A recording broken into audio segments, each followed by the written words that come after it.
तपस्या धारण की जय जय जय भोलेनाथ।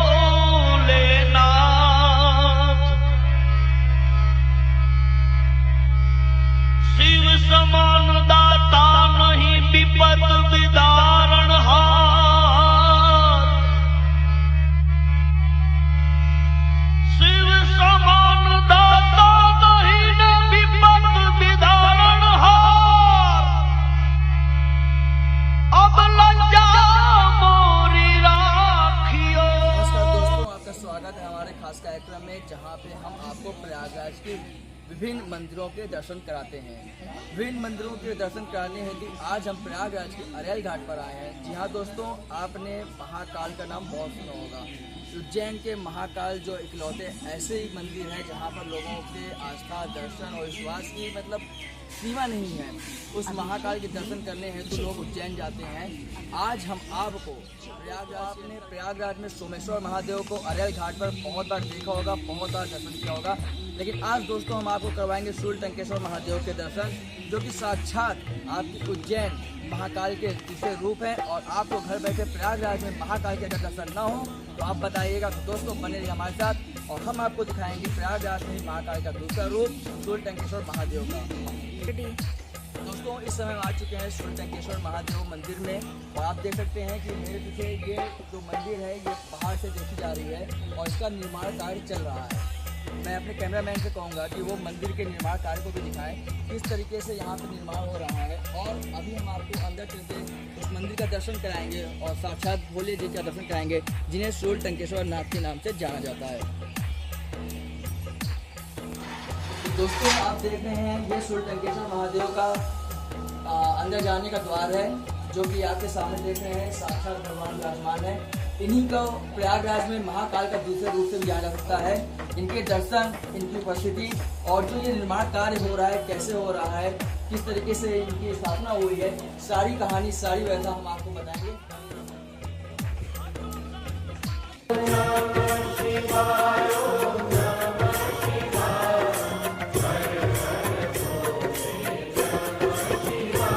ओम कोटेश्वराय शिव कोटेश्वराय, हर हर भोले नमः शिवाय। ओम कोटेश्वराय शिव कोटेश्वराय, हर हर भोले नमः शिवाय। ओम नमः शिवाय, ओम नमः शिवाय, हर हर भोले नमः शिवाय। ओम नमः शिवाय, ओम नमः शिवाय, हर हर भोले नमः शिवाय। ओम नमः शिवाय, ओम नमः शिवाय, हर हर भोले नमः शिवाय।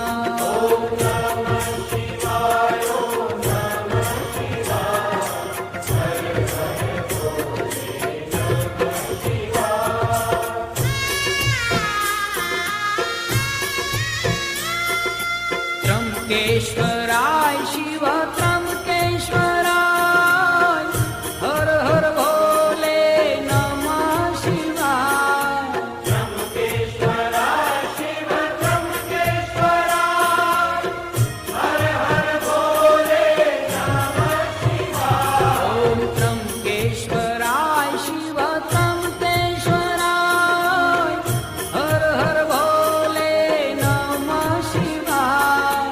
त्र्यंबकेश्वराय शिव त्र्यंबकेश्वराय, हर हर भोले नमः शिवाय। ओम त्र्यंबकेश्वराय शिव त्र्यंबकेश्वराय, हर हर भोले नमः शिवाय। ओम त्र्यंबकेश्वराय शिव त्र्यंबकेश्वराय, हर हर भोले।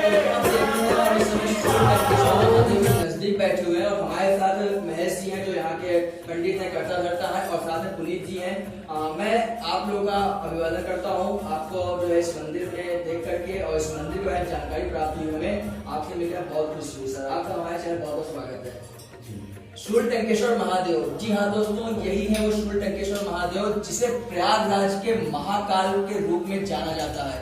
हम सबसे पहले महर्षि से जानना चाहेंगे, महर्षि शूलटंकेश्वर महादेव के बारे में हमें हमारे दर्शकों को बताएं। सभी दर्शकों को प्रणाम। हर हर महादेव। जैसा कि हम सभी को ज्ञात है कि प्रयागराज के 5 तीर्थों में शूलटंकेश्वर महादेव की गिनती होती है।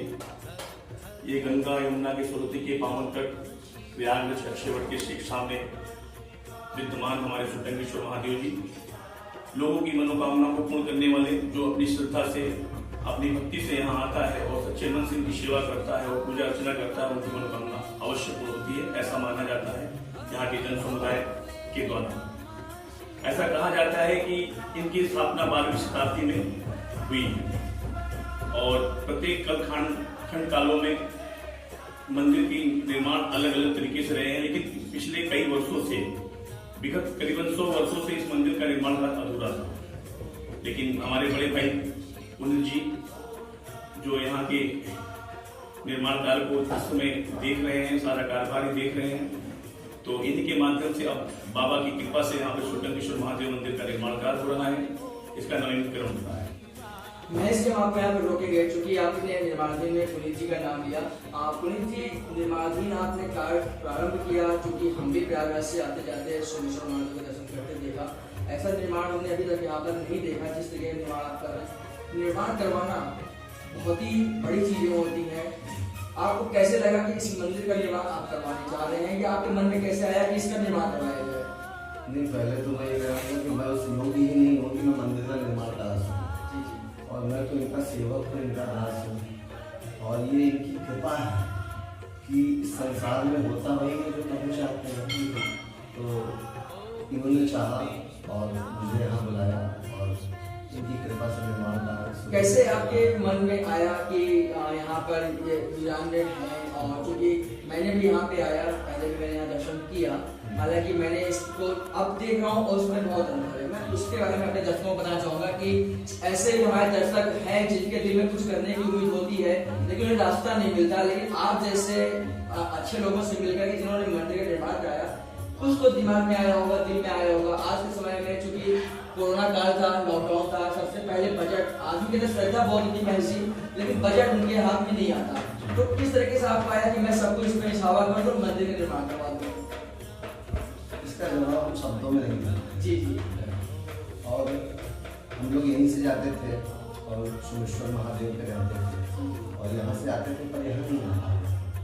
लॉकडाउन में आपने बताया, तो लॉकडाउन में हम लोग आते थे शाम को गंगा जी नहाने के बाद। एक दिन में शाम को यहाँ आया और शाम को जब मैं यहाँ पर आया तो मैं यहाँ की जो स्थिति देखा तो उससे मेरा मन बहुत खिन्न हो गया और मुझे बड़ी तकलीफ हुई कि भगवान का स्थान ऐसा नहीं होना चाहिए, और इनकी प्रेरणा से, इनकी वजह से, इनकी कृपा से ही सब कुछ होना शुरू हो गया। और जब शुरू हो गया तो मैं चला और मेरे पीछे ऐसे महर्षि से भाई बहुत से लोग मिल गए और कारवां बहुत ही खूबसूरत पुनीत जी का जो है इसमें सोच था कि बस आप कार्य में हाथ लगाइए, भगवान खुद ही इसको सफल करता है। एक माध्यम होता है इंसान किसी भी कार्य का, तो पुनीत जी इस कार्य में चूंकि आप माध्यम बने, आपका कारवा चला।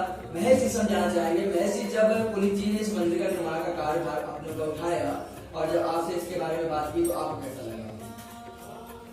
मैं तो बहुत पहले से आ जाया करता था, महादेव के दर्शन किया करता था, लेकिन ऐसा सौभाग्य सबको नहीं प्राप्त होता है।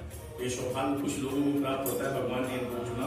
ये सोमेश्वर महादेव की सेवा करते थे तो वहाँ पूरी उनकी सेवा कंप्लीट हुई, उन्होंने यहाँ आदेश दिया और फिर यहाँ आएंगे, इसलिए 5 महादेवों में गिने जाते हैं। तो इनके जो विकास कार्य रुके थे तो भगवान ने इनको चुना कि चलिए आए। तो इनके जब मैं इनसे मिला तो बहुत प्रभावित हुआ। पहले उनको फेसबुक पे देखा करता था, व्हाट्सएप पे देखा करता था, तो एक दिन मैंने इनसे बातें की, किस समय आपकी होती है, तो मैंने बोला 8 बजे होती है। फिर उस दिन मन में दिमाग आया कि चलते हैं शूलटंकेश्वर बाबा के सामने, बाबा के पास, बाबा के प्रांगण में एक बार जो आ जाता है फिर यही का हो जाता है। ऐसी इनकी कृपा है, ऐसा इनका प्रभाव है, ऐसी इनकी कृपा है कि अगर आप एक बार इनका दर्शन कर लें, एक बार इस प्रांगण में बैठ जाए तो आप खुद बिल्कुल नीचे चले आएंगे, ऐसी इनकी। तो दोस्तों आपने देखा, ये थी कहानी शूलटंकेश्वर महादेव के निर्माण कार्य की। किस तरीके से इस वीरान पड़ी मंदिर को हमारे पुनीत जी ने देखा और किस तरीके से सोचा कि इसको कैसे आगे बढ़ाया जाए और इसको एक रूप, एक स्वरूप दिया जाए। साथ में कारवां जुड़ा, महेश जैसे लोग, अच्छे लोग उनके साथ जुड़े।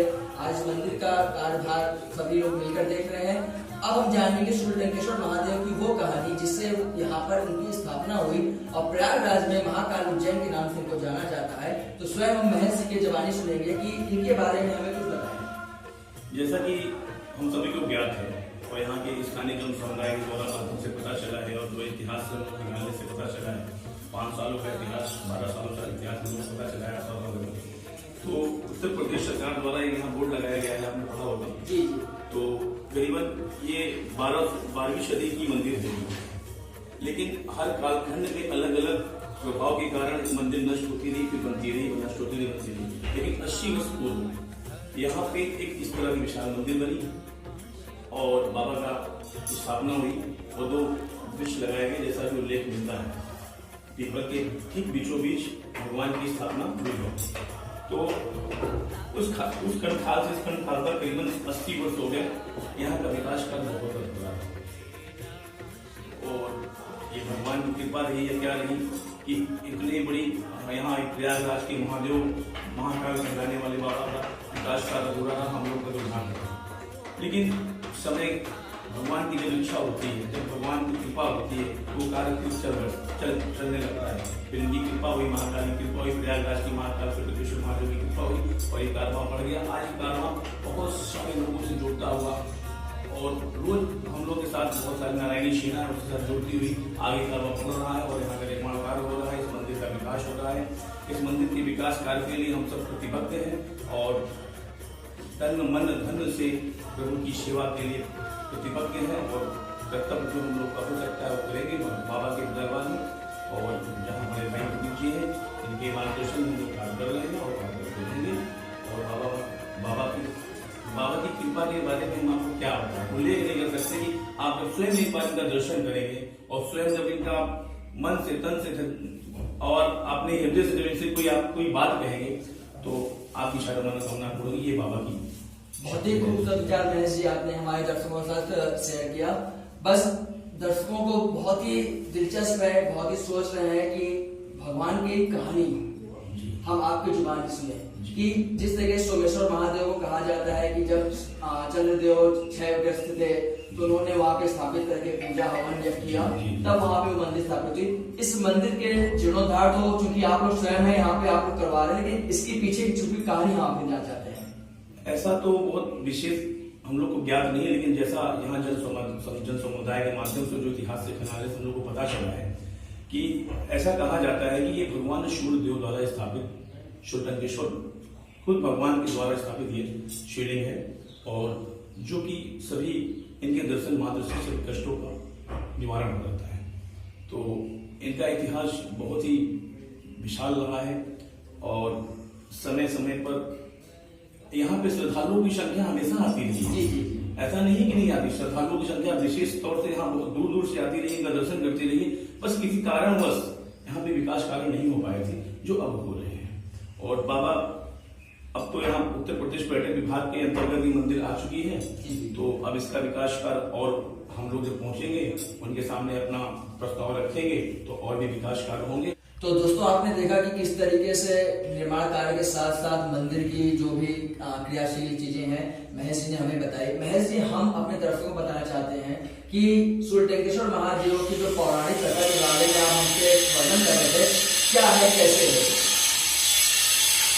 शुक्लटंकेश्वर महादेव धाम एक अति प्राचीन और दिव्य और आदि स्थान है और ये बाबा महाकाल के स्वरूप प्रयागराज में इनका नाम गिना जाता है। जैसा कि हम सब जानते हैं बाबा शुक्लटंकेश्वर महादेव शिव महापुराण 480 पृष्ठ में पेज नंबर पे इनका उल्लेख मिलता है। ये बाबा प्रयागराज के 5 महादेवों में इनकी गिनती होती है। अति प्राचीन मंदिर होने के नाते यहाँ पे दूर दूर से भक्तगण आते हैं और अपनी मनोकामना को लेके आते हैं, उनकी मनोकामना पूर्ण होती है। जो भक्त यहाँ पर नहीं पहुंच पा रहे हैं, अगर आप हमें देख रहे हैं और हमें सुन रहे हैं तो एक बार अवश्य प्रयागराज में अक्षय वट के ठीक सामने गंगा यमुना सरस्वती के पावन तट पर शुक्लटंकेश्वर महादेव के दर्शन करें और अपनी मनोकामना को पूर्ण करें। ऐसी बाबा की कृपा आप पर हो और सब पर बरसे और पूरे समाज पर बरसे, पूरे देश पर बरसे, ऐसी बाबा की कृपा है। हर हर महादेव, जय महाकाल। तो दोस्तों देखा आपने महाकाल जी का भी वर्णन आ गया है और हमने भी अपने प्रोग्राम को शुरुआत करने से पहले बताया था प्रयागराज में महाकाल के दर्शन आपको करवाएंगे। महेश जी पुनीत जी, हम आपसे ये जानना चाहते हैं कि महाकाल उज्जैन की इकलौते महाकाल है, मुझे बहुत ही भक्त हैं जो लोग उज्जैन नहीं जा पा रहे हैं, प्रयागराज में रह रहे हैं, आप प्रयागराज रहते हैं, हम चाहते हैं कि महाकाल किस तरीके से आप कहते हैं, कैसे उनसे आप क्या मतलब कंपेयर करते हैं, हम उसके बारे में कहना चाहते हैं। जैसे कि आप स्वयं देख रहे हैं महाकाल के दर्शन, आप जब महाकाल जाएंगे ना तो ऐसा ही दिव्य और ऐसा ही दर्शन आप वहां पे पाएंगे और यहाँ पे बैठकर आपको वही अनुभूति होगी। अगर आपके दिल में सच्ची श्रद्धा और आपके हृदय में प्रभु का वास है, उस वही श्रद्धा वही भक्ति लेकर जब आप यहाँ पर आएंगे तो वही चीज का अनुभव होता है। दूसरी चीज मैं आपसे और कहना चाहता हूँ, इनका उल्लेख शिव महापुराण के साथ साथ स्कंद महापुराण में भी मिलता है और काशी खंड की कुछ पुस्तकों में भी मिलता है। तो दोस्तों अभी हमारे साथ है महेश जी पुनीत जी, जिन्होंने पूरा महाकाल उज्जैन का दर्शन आपको प्रयागराज में करवा दिया। किस तरीके से वर्णित है स्कंद पुराण में, शिव महापुराण में, काशी में, सारी चीजें आपको बताई गई। तो दोस्तों अब समय हो गया आरती का, हम आपको दिखाएंगे किस तरीके से यहाँ पर श्रृंगार होता है, कैसे महाकाल का दर्शन होता है और किस भव्य आरती। अब बारी आती है सायंकालीन आरती की। भक्तों की भीड़ व आरती की छटा तो बस देखते ही बनती है, मानो मन शिवलोक में भ्रमण कर रहा हो। आरती से मन वांछित फल भी प्राप्त होते हैं।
अब हमें विराम दीजिए। ऐसे प्रयागराज की अच्छी मंदिरों को, विचित्र मंदिरों को और खास मंदिरों को आपको दर्शन कराते रहेंगे। बने हमारे साथ। आज हमारे कार्यक्रम में थे महेश जी पुनीत जी, आपका बहुत बहुत धन्यवाद। जय महाकाल।